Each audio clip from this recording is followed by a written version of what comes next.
Alors, pour activer le kit pour vinyle, on va donc se rendre sur le logiciel PC et aller dans les paramètres du compte. Là, on va devoir y activer ou bien la collection ou bien les fonctions premium.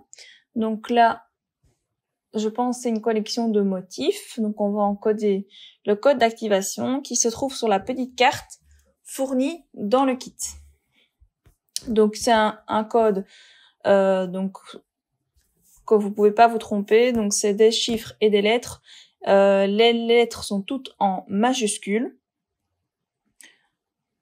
Donc voilà, on encode petit à petit. Donc ce code n'est uniquement valable que sur un compte. Une fois qu'il est activé, on ne sait pas l'activer sur un autre compte.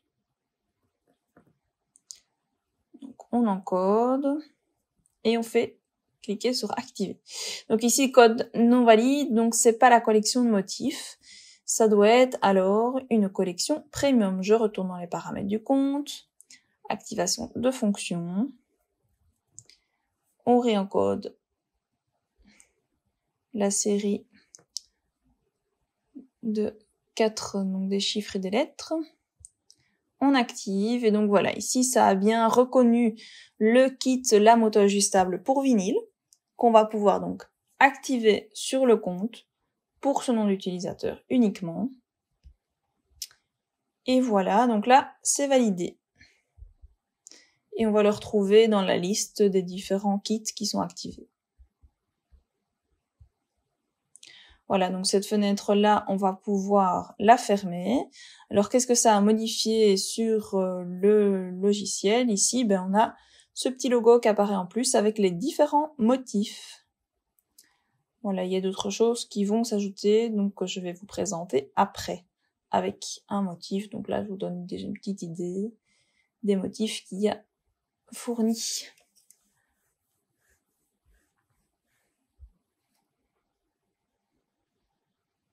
Voilà.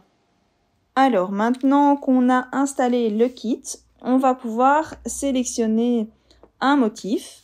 Et donc, vous allez retrouver sur votre canevas le petit logo ici, la moto ajustable pour vinyle, avec les motifs qui sont inclus. Donc, moi ici, c'est le kit vinyle numéro 1, et vous avez le kit vinyle numéro 2 avec les motifs Disney. Alors, moi ici, je vais sélectionner l'attrape-rêve. Voilà, qui est très grand. Donc déjà de base, il est grand. Et donc, vous pouvez voir tout de suite, il va pas convenir pour un tapis de 30 sur 30. Évidemment, c'est clair, on peut le réduire. Mais ici, le but, c'est de mettre ce vinyle sur une grande vitrine. On a une longueur de vitre d'1 mètre. Donc moi, je veux un motif qui fasse 1 mètre de long.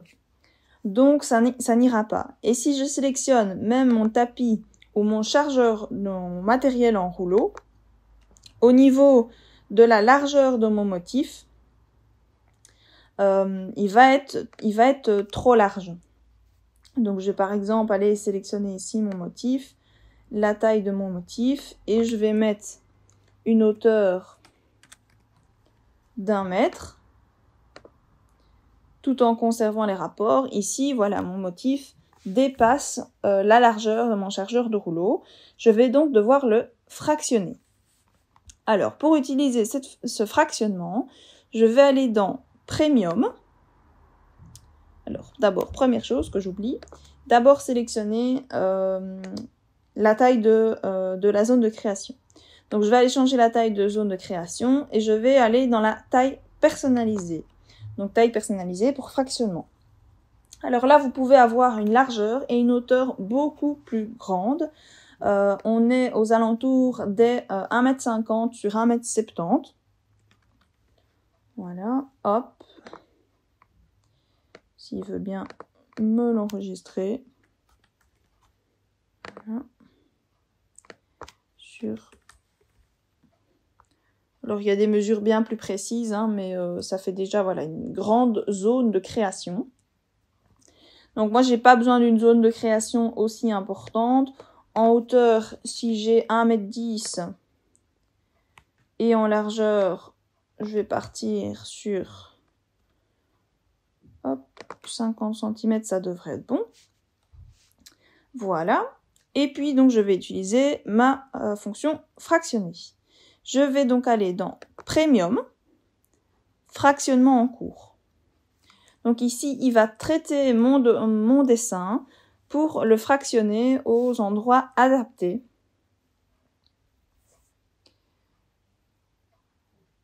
Voilà, donc là, il faut lui laisser le temps de charger. Ça dépend un peu de la taille de votre motif. Et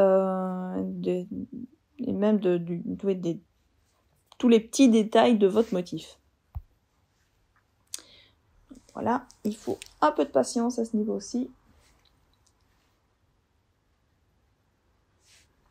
Et donc vous avez cette fenêtre fractionnement qui s'ouvre. Alors ici, il me le propose en fractionnement pour des tapis de 30 sur 30, donc les standards, les classiques. Donc là, ici, voilà, je me retrouve quand même avec 7 motifs à découper. Vous pouvez aussi l'utiliser avec un tapis de 12-24, hein, pourquoi pas, donc 30 sur 61. Ou alors, moi ici, sur le Scan & Cut SDX, j'ai le chargeur de rouleau. Donc, je vais le sélectionner en matériaux en rouleau. Le laisser charger aussi, hein, puisqu'évidemment les fractionnements ne sont pas au même endroit. Je peux également décider d'une zone de superposition. Enfin, du moins le nombre de millimètres qui va se superposer dans la partie 1 et la partie 2 de mon motif. Donc ici, moi, je vais prendre 2 mm. C'est suffisant. Donc ça se verra évidemment si vous êtes proche du motif. Quand vous êtes beaucoup plus loin, ça se voit moins. Hein. Donc le vinyle est quand même assez fin. Et puis pour plus de facilité à l'échenillage, je vais ajouter une zone d'échenillage.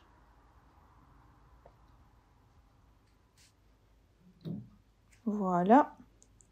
Et puis maintenant, je vais pouvoir exporter. Alors, j'ai nommé mon fichier également. Donc ici, je l'ai nommé Attrape-Rêve. Et je vais donc le mettre sur une clé USB. J'ai créé un dossier ici. Voilà, vous choisissez le nom qui vous convient. Et vous sélectionnez un dossier. Et voilà, donc le motif est enregistré sur la clé USB. Alors, on va aller, donc si je vais sur ma clé USB, s'assurer que tout s'est bien mis. Voilà, donc on a les deux motifs Attrape-Rêve, les deux logiciels, les deux fichiers FCM qui se sont mis. On va donc pouvoir aller maintenant sur la Scan & Cut et mettre en place le chargeur de rouleau. Alors maintenant, on va passer à la partie pratique. Donc je suis avec mon Scan & Cut DX, ici donc le SDX 1200. Mais donc la technique ici fonctionne sur tous les modèles SDX, puisque je vais utiliser ici le chargeur de rouleau. Le chargeur de rouleau n'est malheureusement disponible que sur les modèles DX et pas les modèles CM. Vous retrouverez une autre vidéo sur le chargeur de rouleau donc sur notre page YouTube qui vous explique vraiment le fonctionnement du chargeur. Donc j'ai mis ma clé USB sur mon Scan & Cut et je vais aller sélectionner sur le Scan & Cut le chargeur de rouleau. Donc ici, il va m'indiquer comment attacher le chargeur de rouleau. Donc ça, vous pourrez le revoir sur la vidéo. Moi ici, j'ai déjà mis tout en route. Et je vais pouvoir commencer la découpe. Donc je vais aller sélectionner mon motif. Donc c'est ici, le dossier. Et donc on va retrouver mes deux motifs. On va commencer par le premier. Ok. Voilà, donc ici on peut voir ce que ça donne. Hein. Donc il fait quand même 1 mètre de long. Il y a pas mal de découpes. La possibilité de le mettre en miroir. Ici c'est du vinyle, donc c'est pas nécessaire. Ok. Voilà, je vais aller dans la découpe. Alors, je vais d'abord insérer. Donc, toujours bien vérifier que c'est bien droit. Donc ici, si je le mets bien contre mes repères, je prends ma lame. Hop. Et on va égaliser pour bien avoir quelque chose de correct. Voilà. orange. Et donc je vais pouvoir insérer. Voilà, voir si la machine le reconnaît bien. Donc ça va, tout en ordre. Donc ici, on a quand même pour 17 minutes. Je suis en mode automatique.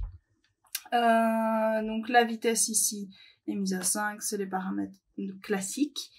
Alors, autre chose à faire. Ici, donc comme j'utilise le kit de vinyle, je coupe du vinyle. Je vais utiliser la lame adaptée pour le vinyle. Alors c'est la lame qui est fournie dans le kit et le support est fourni dans le kit. Ce support n'est pas vendu à part, il n'est fourni que dans les kits. Donc le kit que j'ai utilisé ici. Et puis vous avez un autre kit Disney où vous avez aussi donc ce fameux support et la lame qui est vraiment toute fine. Donc elle est plus petite que la lame classique et donc elle améliore la découpe vraiment des toutes fines choses comme on peut voir sur le motif ici. Donc système très simple de fixation comme les autres, ça ne change pas. Voilà, et donc on va pouvoir mettre la découpe en route.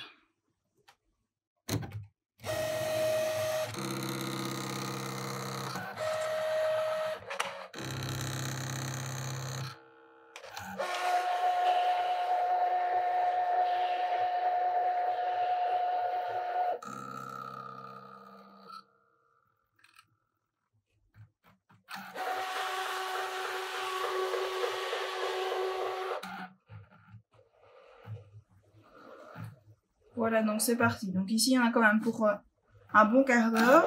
On va pas tout vous montrer en vidéo, donc on va faire fonctionner la magie des vidéos et on va passer assez rapidement à l'étape suivante.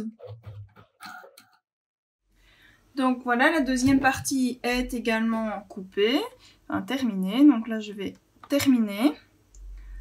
Ok, il va me ramasser un peu de matériel pour me laisser en vinyle.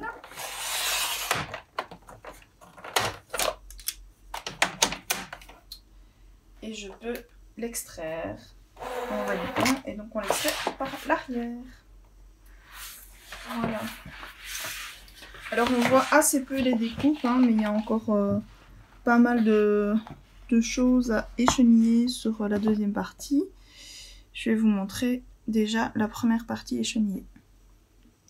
Et donc voici la première partie échenillée qu'on va ensuite pouvoir coller sur la vitre, donc transférer sur la vitre ici de notre vitrine. Et donc bien mettre chaque partie une à côté de l'autre. Donc on vous retrouve dans le magasin pour vous montrer le résultat. Et voici le résultat une fois posé sur la vitre. Donc ici on a mis le pailleté sur l'intérieur. Et donc on a le côté blanc de l'autre côté. Voilà, on a hâte de voir vos créations avec le kit vinyle et la fonction fractionnement.